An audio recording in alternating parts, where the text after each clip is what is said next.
Hey everyone, last week a very experienced commercial real estate investor sent me an article that had a very alarming headline that read, "Multifamily distress nearly triples in 6 months."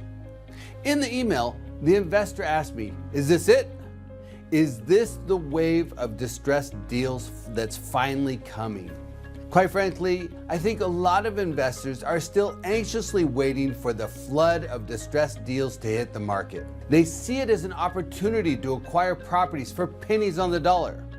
But I don't think an opportunity of that magnitude will emerge.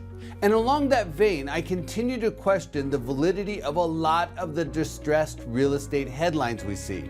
Is there a kernel of truth in the headlines? Usually. But is the situation as dire as they make it sound? Probably not.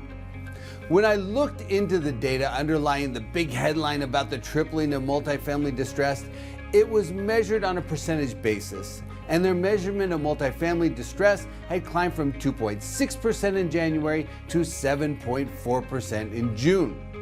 But that data source's definition of distress includes a big chunk of performing and non-performing matured debt.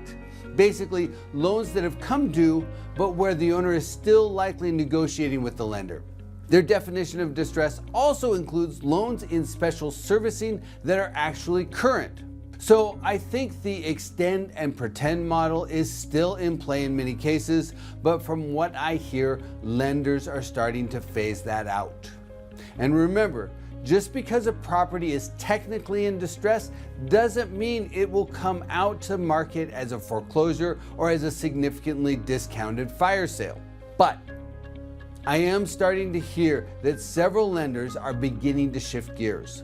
Some lenders are beginning to sell off loans that they think pose a high risk. A lot of these are poorly performing office buildings as well as some weaker retail properties.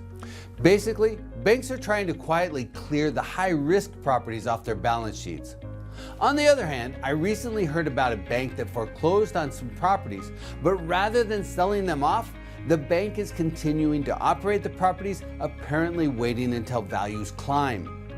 That's a bit unusual, but it basically appears that banks are offering much less forbearance and they're holding owners' feet to the fire on properties in well-performing categories like industrial, some types of retail, medical office, and apartments. But here's the good news. First, in general, delinquency rates are still low by historical standards. The CMBS delinquency rate, only including loans that are 30 days or more delinquent, are still low. For apartments, it's currently just 2.4%. For industrial, it's 0.6%. For retail, it's 6.4%. And for office, the one property type still facing real headwinds, the delinquency rate is 7.6%. About on par with where it was in 2017, but still below the financial crisis peak of 10.4% set in 2012. The second piece of good news is that interest rates appear to be on a downward trend.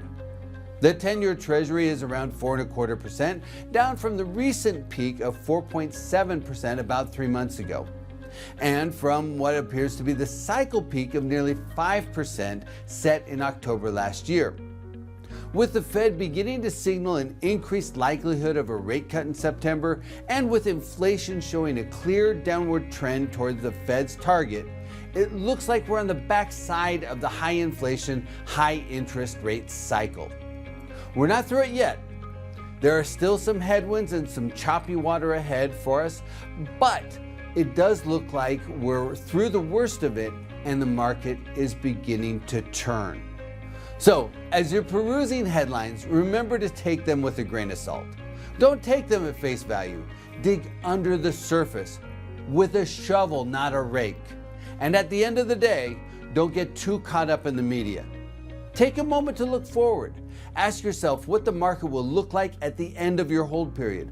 What things will look like in 5 or 7 years.